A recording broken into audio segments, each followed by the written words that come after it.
did my research on urban sprawl and basically its relationship to climate change.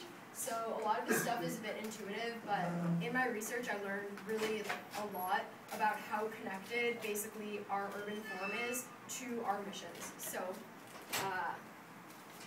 basically what I'm going to be doing is first I'm going to go through a real life illustration based on where I'm from, and then I'm going to talk a bit about the connection between cars and emissions, and I'm going to show you the link between urban form and your transport behavior, and then I'm basically going to show you some policy options and how we can sort of deal with these problems. So just out of curiosity, I'm just wondering how many people here actually drive to school?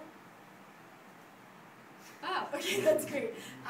Yeah, the point that, anyways, that's literally no one here drives. And are any of you not from Montreal proper? Like any of, whoa, no, but I mean like currently living not in Montreal proper. So how do you get to, you take the bus? Okay, and but how long is your transport on the bus? 10 minutes. Okay. And that's outside of Montreal? Just off island, yeah. Okay. So, alright, so I wanted to use an example from where I'm from. So here you can see the Chicagoland area. That's actually not the whole thing. The Chicagoland area is about 10 million people. And actually, when I say I'm from Chicago, I'm technically lying. My friend there knows that. She's also from where I'm from. So as you can see, Evanston borders Chicago to the north, and it's actually considered its own city. So there's about 70,000 people living in Evanston. And what's really nice about Evanston is that, this is Chicago. Here you can sort of see, so this is actually Evanston. You can see this built up area here. And Evanston's about 12 miles from the center of the loop, so that's the center of Chicago. So Chicago, the border of Chicago is just right about there. And what's unique about Evanston and what makes it really a nice, desirable place to live is, first of all, it's also on Lake Michigan, like Chicago. But not only that, what's really nice about Evanston is that it's actually connected to the rail line in Chicago. So that's really nice. You can actually commute there. So now this is only part of Evanston, but what I want to show you is just simply that we've got these L lines here, so that's the L system from Chicago, and it connects all the way through Evanston, and I live right there, basically.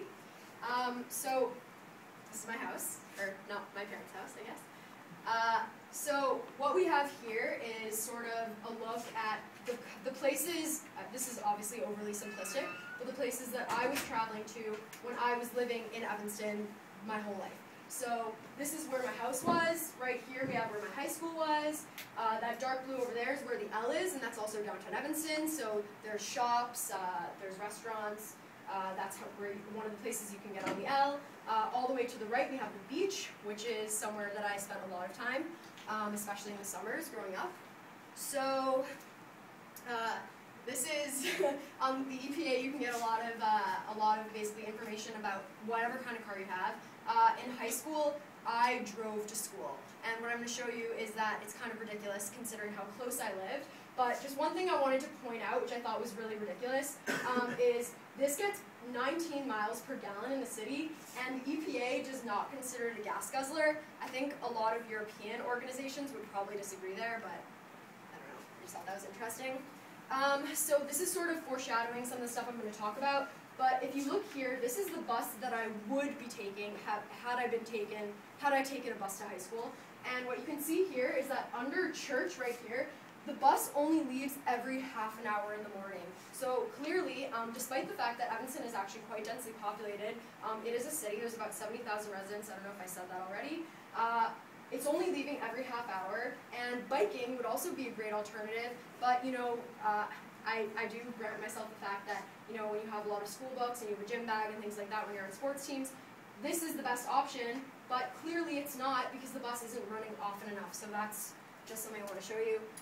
Sorry, I'm going to try to go a bit faster. So just right here you can see very, very short distances to the places that I went growing up. I was not at all dependent on a bike. I should have been.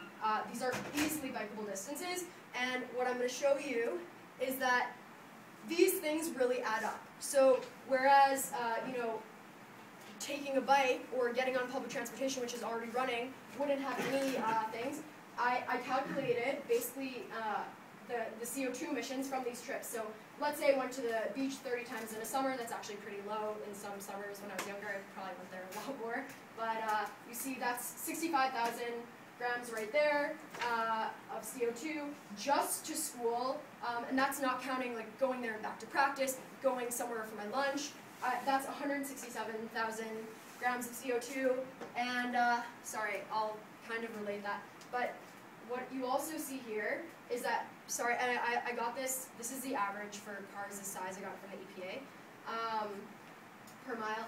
Now, somebody going from Evanston, not getting on the L, which is a perfectly reasonable thing to be doing, and just driving up Lakeshore Drive to the loop, so this is something my dad does, over the course of a year for the average American is going to be emitting over 3 million grams of CO2.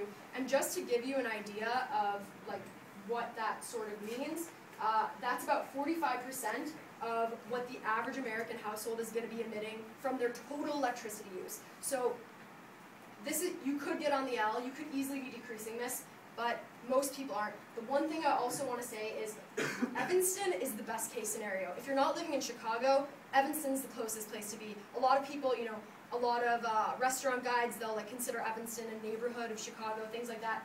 A lot of people going to the city aren't from places like Evanston. They're from 3, 4, 5 times farther. So their emissions are going to be, you know, quadruple, quintuple, whatever that is.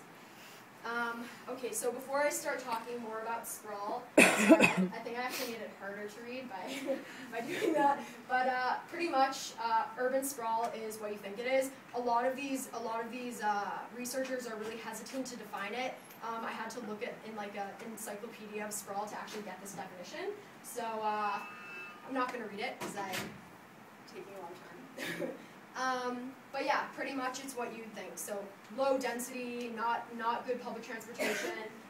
Something interesting just to note is that what you have is that in a suburban setting, you basically have these investors looking for short-term profits. So let me build a shopping center here, let me find some people to buy it, or blah, blah, blah. So quick, put it up, sell it. In a city, you're going to have sort of a more longer-term horizon. People are going to say, what do we want this area to be? You're going to have public-private investment partnerships. So you're going to have sort of a different structure. This is just a really quick, sorry I'm talking really fast. I have a lot of information to go through. So basically this is just a really quick sort of comparison between the two. And one thing I really want to emphasize here is that sprawl is not a naturally occurring phenomenon. I'm going to go into that more in a second. This is totally policy created. So that's the scariest part about it, is that it is so,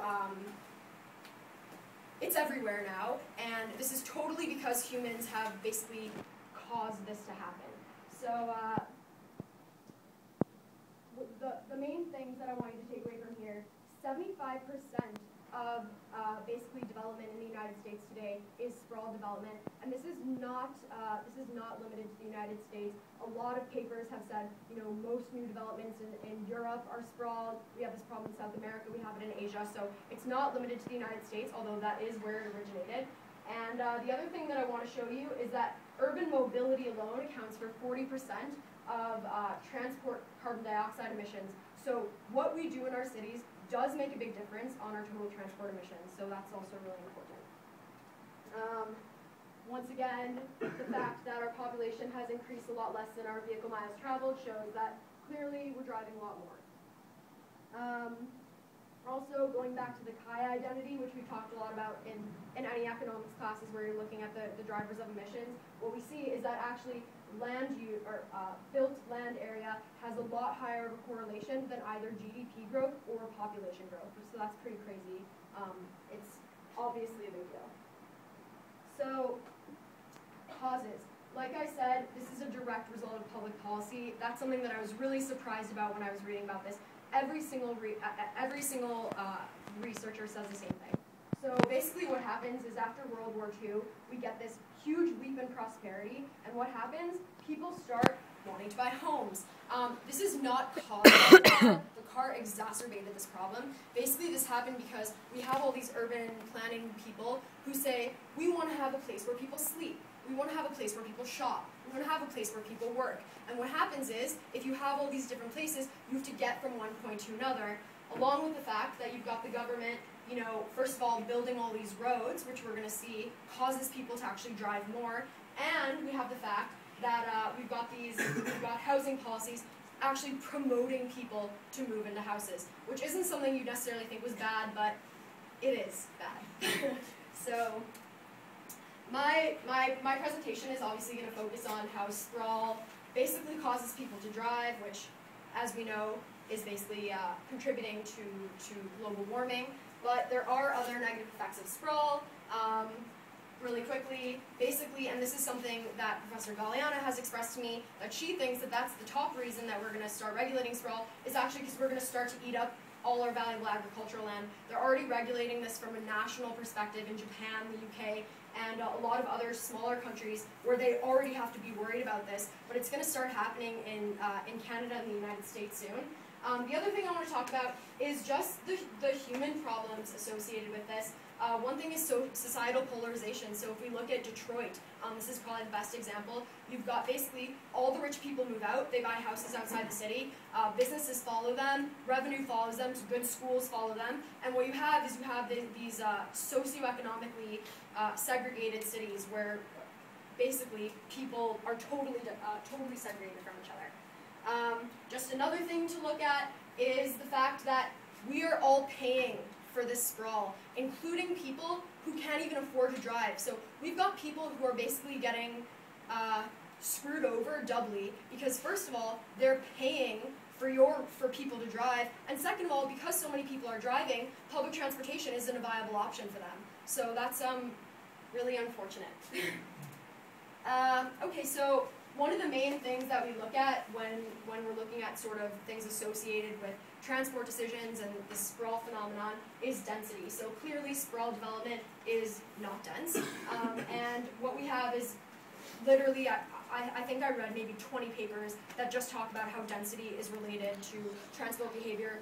And basically, more or less, the more dense a place is, the less you're going to drive. And that's intuitive, but it's very well supported in the research.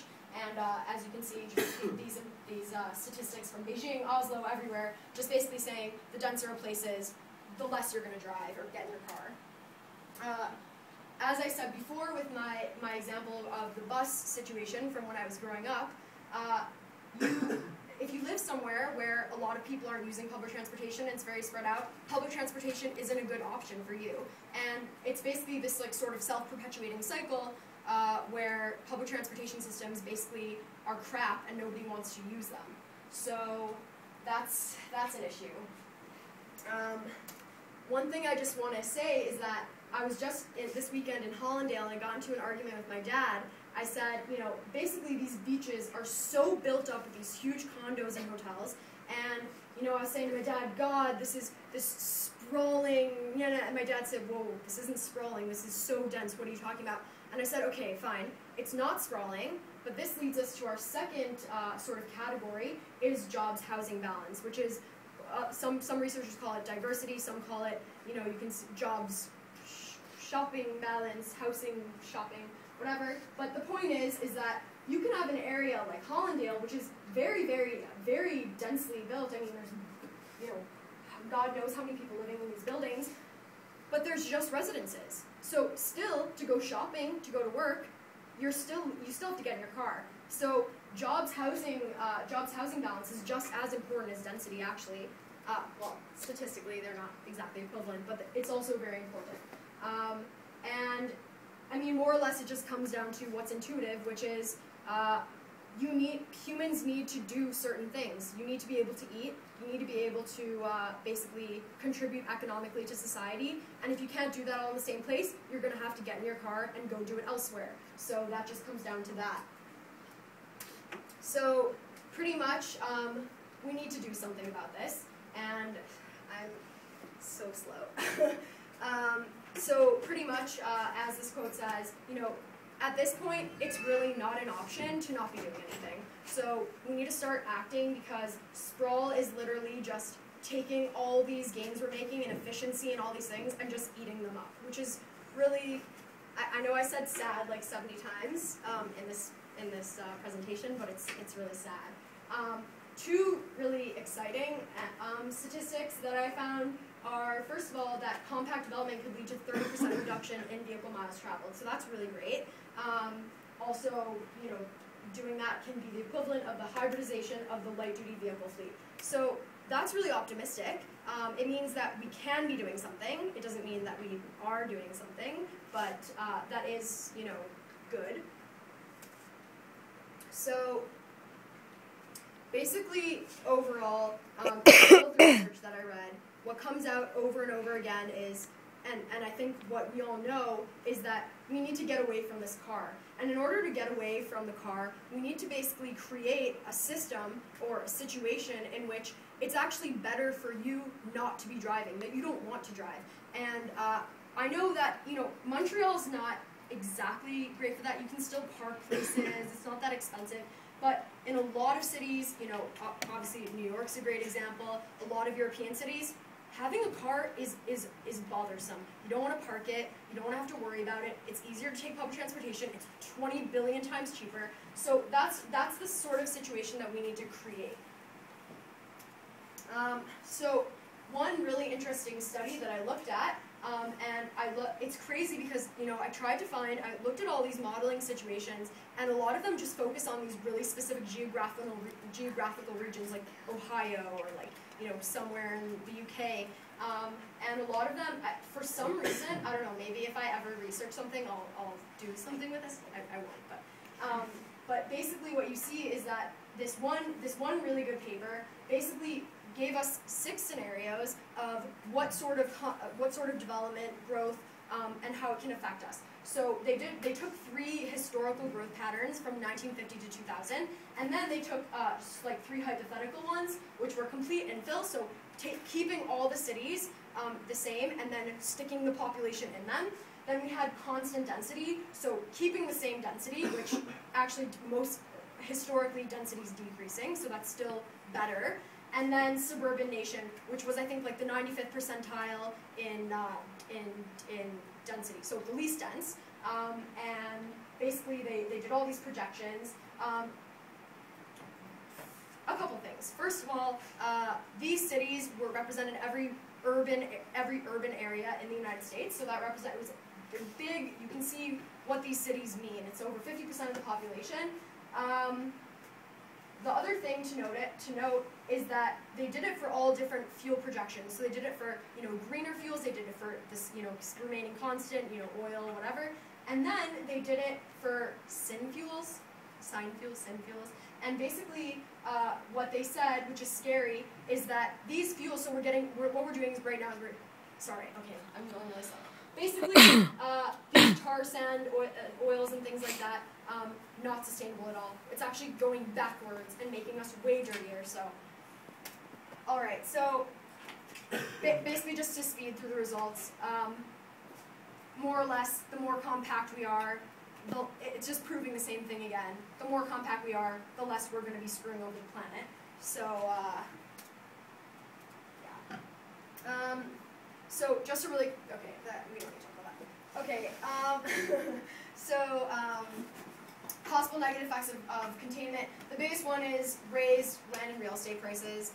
There are ways that government can combat this. They can do all these different, basically policy schemes whereby they're giving the developers money, and the developers have to, you know, keep some sort of, you know, like under market housing available and things like that. Blah blah blah. Different countries have different time horizons. You know, like I said, Japan's controlling from the national level. Somewhere like Canada's not at all. But the most important thing is you have to have some sort of regional cohesiveness, or it's literally like a balloon. You're like holding it on one side, you're just pushing it out somewhere else. So, 3 policy categories. First of all, you can be attracting people into the cities. You can be trying to change people's transportation behavior. Sorry, I know. Okay. Or you can basically be trying to influence better development practices. I don't need to explain them. One thing I do want to say, though, is that my dad actually worked on this. He was really proud of it. And basically, cities are willing to give these people grants to take these brownfield sites and turn them into something else. This is Louis Sullivan, famous architect. His building was sitting for decades looking bad, like crap. The government's making no money from it, and then his company, look at what they turned it into. They've got the city's revenue is increasing so much, blah blah. Okay. All right. Yeah. Okay. This is just basically something really interesting. My cousin I just saw him this weekend. He lives in Houston. He said to me, you know, I live about a mile away from my work, but I don't walk because there's no sidewalks. So basically, the way for him to get there is more or less some sort of highway-like street, and he doesn't walk even though he would like to because he doesn't want to get run over. So these are things that we need to be thinking about. All right.